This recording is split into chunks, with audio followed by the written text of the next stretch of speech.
Ladies and gentlemen, welcome to BSV TV. I'm your host Satoshi, and on this show we'll be defending the one and only, truly genuine Bitcoin. The Bitcoin that Satoshi Nakamoto designed in his white paper as a peer-to-peer electronic cash system for the world. Let's get the disclaimers out of the way. So all the statements that you hear on this show are opinion and must only ever be taken as opinion. They are never to be taken as any form of advice, family, financial, sexual or otherwise. And on that note, let's sit back, relax, have some fun and enjoy the show. Get paid for your content in Bitcoin and set your own fee on Streamanity. Yeah, I'm not surprised. I wasn't asked why I'm convinced. Craig is Satoshi. I posted on Reddit. He signed in my presence using the private key from block number one, the very first mined Bitcoin block, on a computer that I'm convinced had not been tampered with, on software I'm convinced that had not been tampered with, a message of my choosing. At InChain, we've just funded a number of universities doing, so far, a test up to 1 gigabyte because it validates what we've already done independently. We've tested up to 380 gigabyte blocks.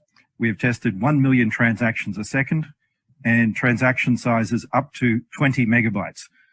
Super complex scripts, basically ones that can run operating systems. That's all of global commerce times about 50. On top of that, we can have complex scripts.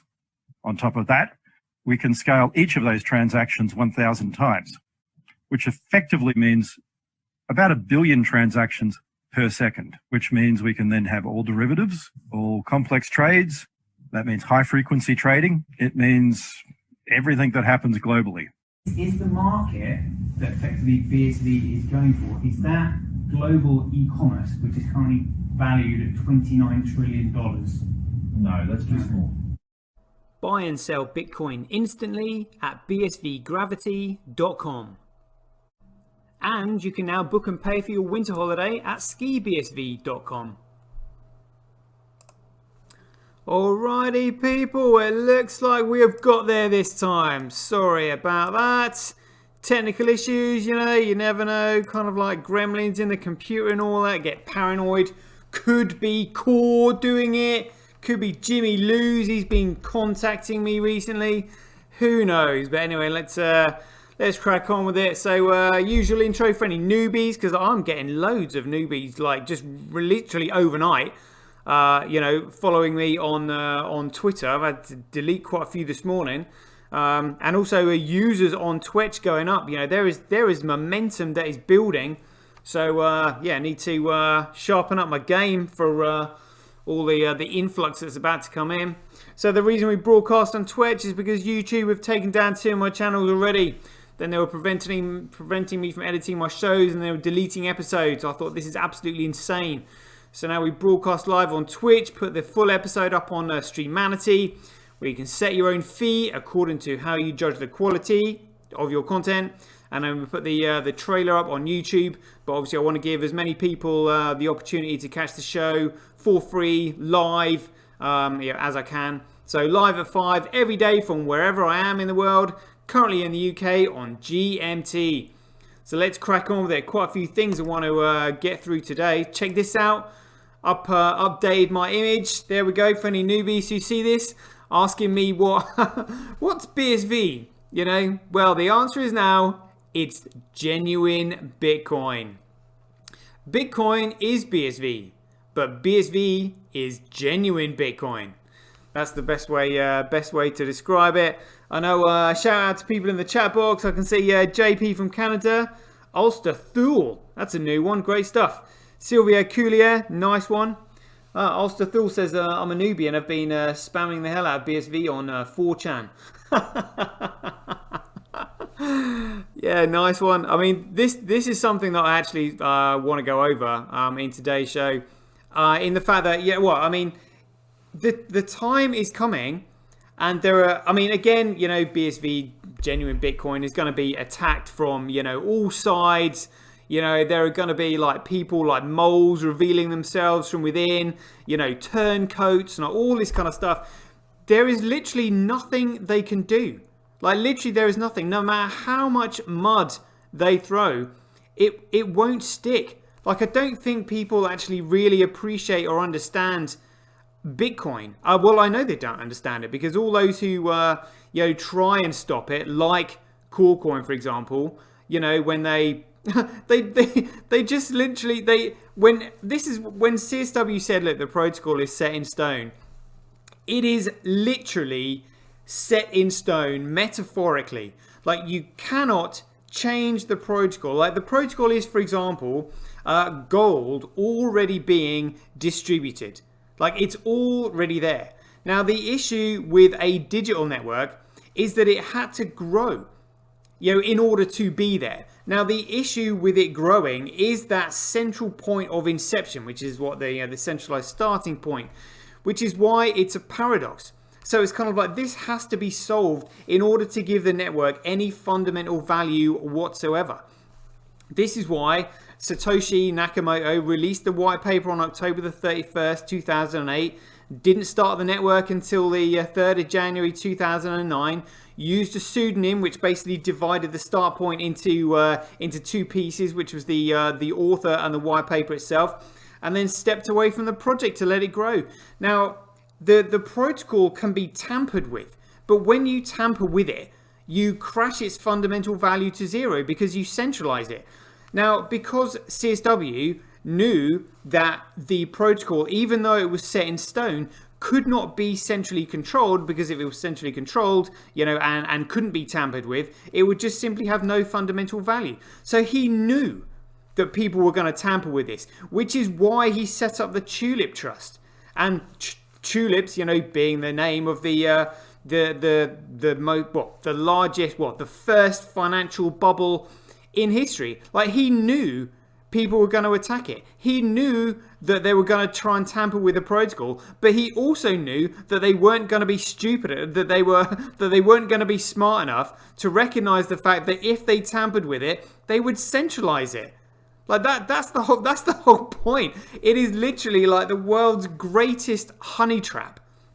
And so, like, this 11 years of neutral growth is something that no other network is likely to ever achieve, because people are now familiar with what they call distributed ledger technology. There is no way a project would ever be able to start again without somebody else finding out who the creator was. I mean, this is the genius about CSW.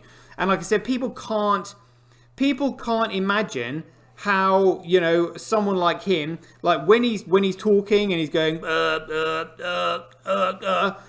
people are just like, this guy can't have created Bitcoin. Well, this is what I'm saying.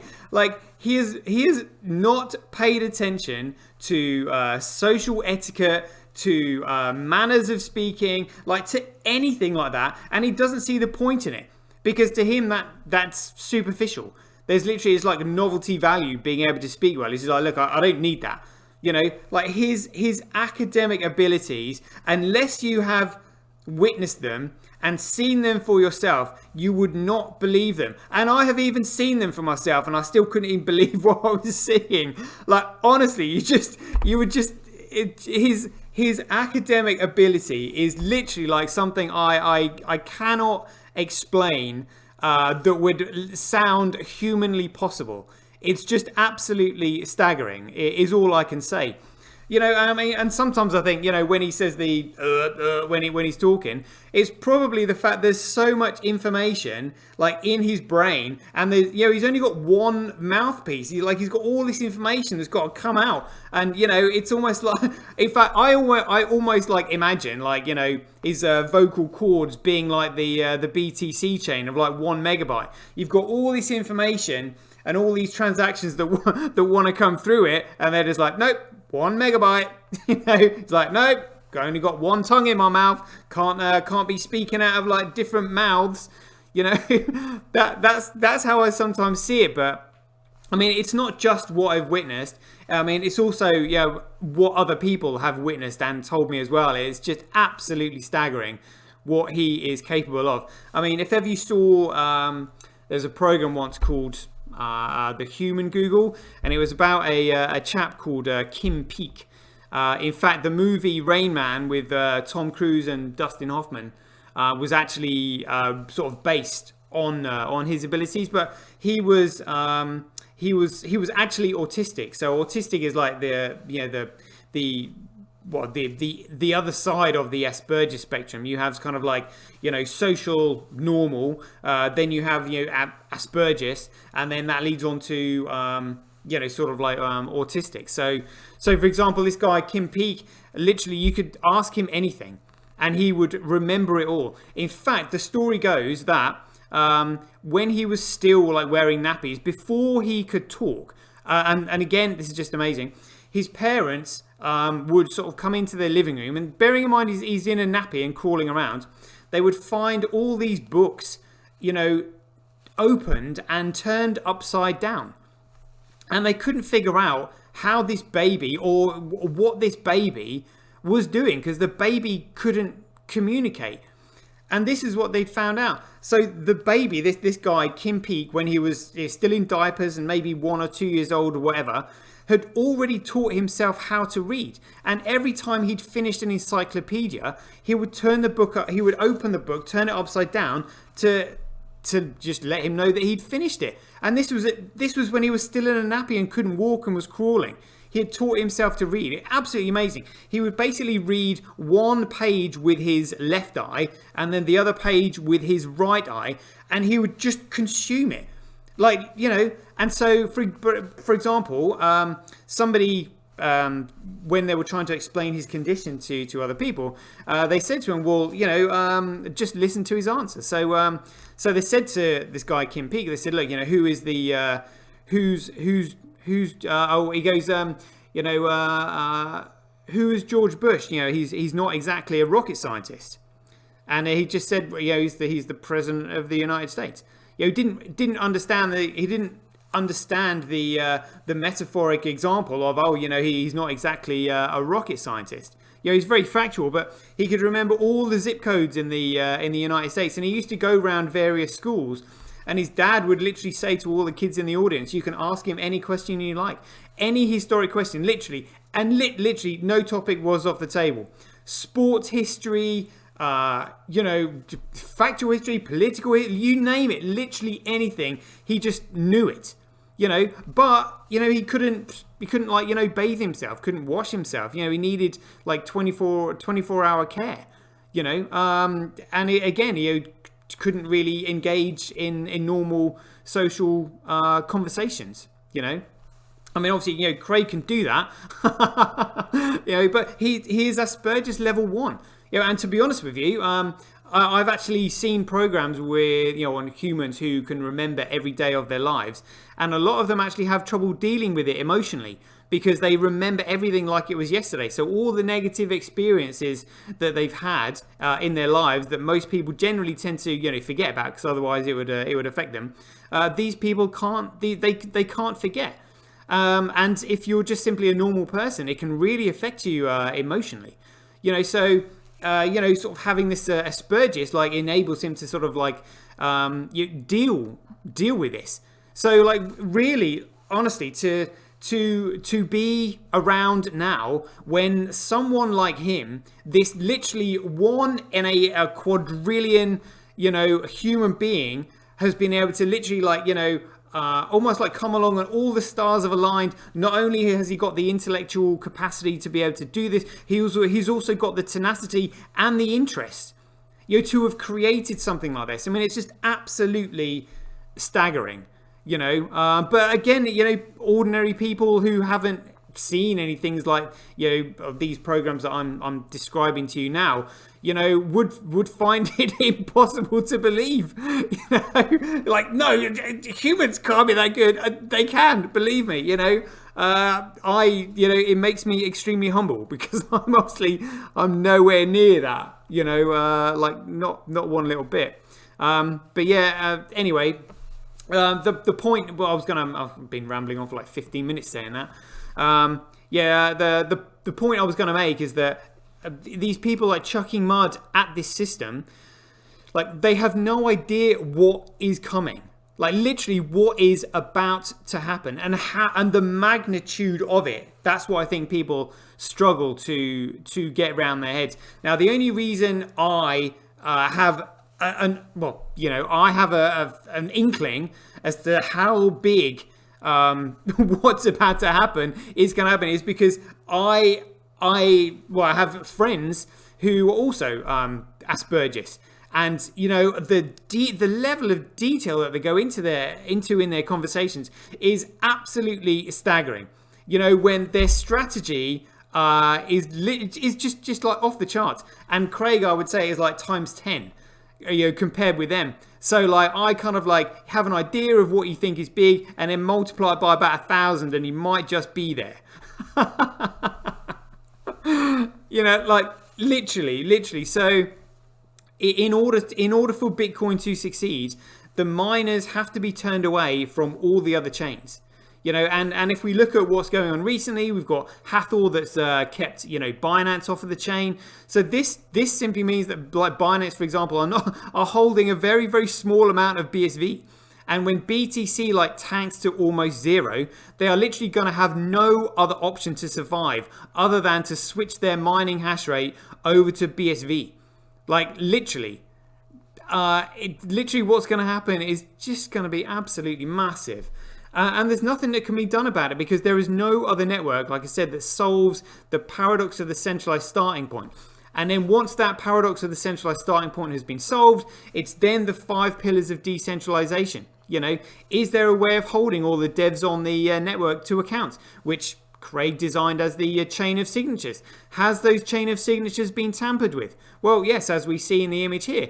First of all, it was BTC that implemented SegWit, which segregated the signatures, which means they are no longer accountable to anybody. They have complete control of the network. And then we've got Roger Ver and his crony mates adding Schnorr signatures. Again, tampering with the signatures, which means they basically centrally control the network because they're not accountable to anybody. Like literally, there is no value in those networks whatsoever. And they don't understand this. Like honestly, they don't understand this. And not only do they not understand it, you know, the fact that you've got BTC not wanting people to use their network, which is ridiculous. So, you know, all these people are going, oh, it's digital gold. It's not it's not like gold in the slightest. It literally does nothing. It's an absolute piece of, it's digital dog shit.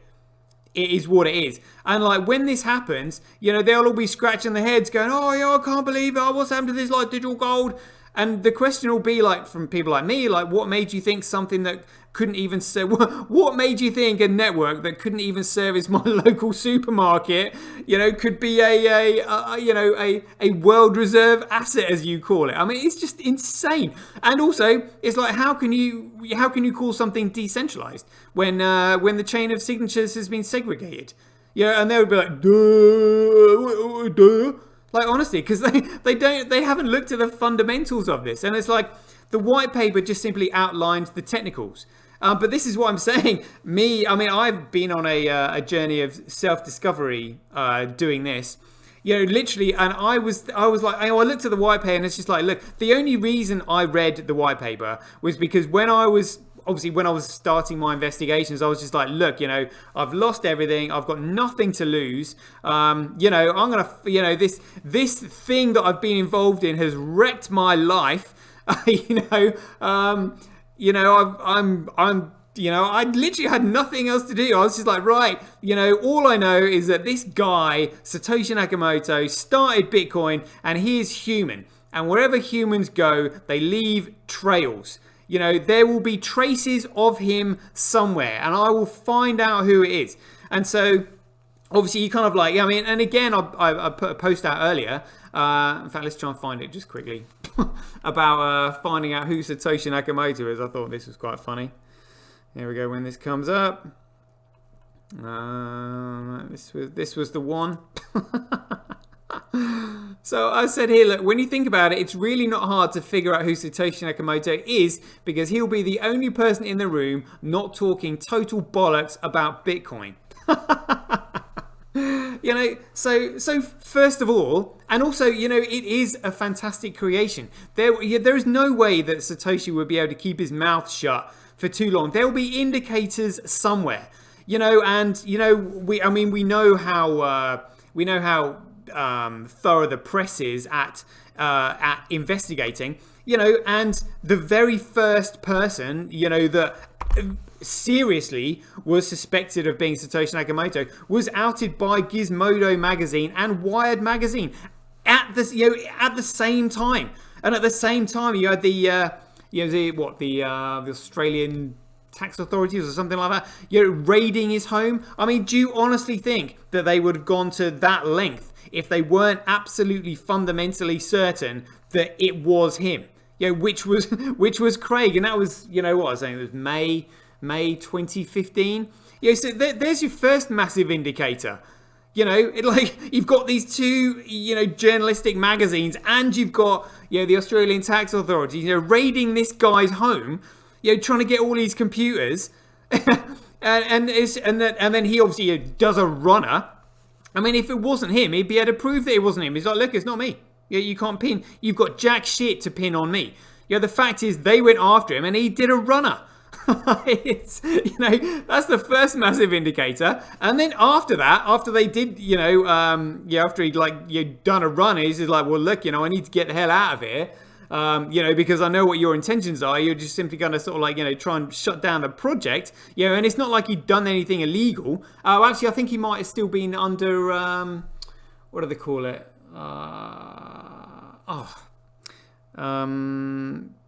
Name's on the tip of my tongue then. It was in 2018 that I think there was a certain time period that ran out. I can't remember what the legal term is now. I'm doing a live show, all the pressure's on. But anyway, you know, he afterwards when he was in the UK, he was just like, yeah, look, I am Satoshi Nakamoto, and I'm going to prove that I am by signing the keys in front of you. But you know, he signed it, you know, in front of Gavin, as you heard in the introduction there. You know, he's Gavin, you know, and like, why would Gavin make this stuff up, especially as he got so much stick afterwards? He's just like, look, Craig signed, you know, using the private key from block 1 on a computer I'm convinced had not been tampered with, on software he's convinced he'd not been tampered with, a message of his choosing. You know, I mean, it was massive. And then, Vitalik Buterin was going, oh, well, you know, well, he did that, but, you know, he's been signaling and like just like shouting and not like proving himself categorically. But the reason he couldn't prove himself categorically is because it was too soon. The whole point of, you know, the period between the start of the network, you know, the 3rd of January 2009 and the 1st of January 2020 was all about adding the fundamental value to the network, which was the neutral growth. It just simply hadn't had time to grow for long enough. You know, like I said, there might be a chance that another network might, you know, somebody who created a network might be able to, you know, hide away for 2, 3, 4, 5, 6, 7, 8 years. But, you know, hiding away for 11 years, you know, that, yeah, I doubt anybody would be able to do that. You know, and then after that, obviously, you know, it's when you've got the fundamental value there, which is the neutral growth. You then enter the phase of adding value, which started on the 1st of January last year. So really, we've only been in this for like 1 year and 1 month, you know, of the year, you know, the phase of adding value. And now that that initial period is gone, Craig's just like, yeah, this is why we're seeing all these like huge developments. This is why we're seeing massive scaling on chain. This is why we're seeing, you know, all the lawsuits, you know, the legal onslaught being brought. This is why he's saying, look, I am Satoshi Nakamoto. I will prove myself in court. I mean, all we've got to do is look at Peter McCormack, and he said, look, you know, he's dropped his libel defense because Craig, you know, provided, you know, a crazy amount of evidence that he was Satoshi Nakamoto. He's got no issue with proving who he is right now. You know, and like, again, this is what so many people don't get. There is no other network. You know, people are looking at like the pumping and dumping of these shit coins. There is no value in a price pump. Literally nothing. Number go up, number comes straight back down. And it just simply undermines the value of the asset when you get people pumping and dumping it, because there's no utility in them, which is why they can do it. This is why people pump and dump shares, because shares are securities. There is no utility in shares. Shares are just simply an equity in a company, and they offer a dividend. So so the stock market is massively speculative. Whereas this is a commodity. A commodity is something that has value, that is common to everyone, that no one controls. And these shitcoiners just don't get it. So it's just like, how do you make something that nobody controls? Well, first of all, the network has to be distributed, so that there isn't a single central point of failure. Secondly, there has to be competition between all those entities that are distributed, and then you have to have something holding all the users and devs on the network to account, which is the chain of signatures. And these shitcoiners just don't get it. So literally, it doesn't matter how much mud they stick. The network is there. It has already grown for this period of 10 years. There is nothing they can do. Like, literally, they can chuck mud all they want. And like I said, they just don't get it. And I really don't think people have an idea about, the size of the events that are literally about to happen. Right, yeah, that'll do. 1 hour 20 minutes. Another epic show, people. Didn't even do the usual stuff, did we? Right, so we'll leave it there. Hope you enjoyed the show. And as ever, be aware, take care, stay safe out there. Joy given. Same time tomorrow. Catch you later. Get your tweet etched on Twitch, forever on the Bitcoin blockchain. Do it today at www.jointwitch.com. BuyBSV.live, the best place to buy Bitcoin SV online. Get paid for your content in Bitcoin and watch the full episode on Streamanity for just 20 cents. Go to www.satoshi.tv. See the link in the description below. Bitcoin, one world, one chain. Yeah, one vision.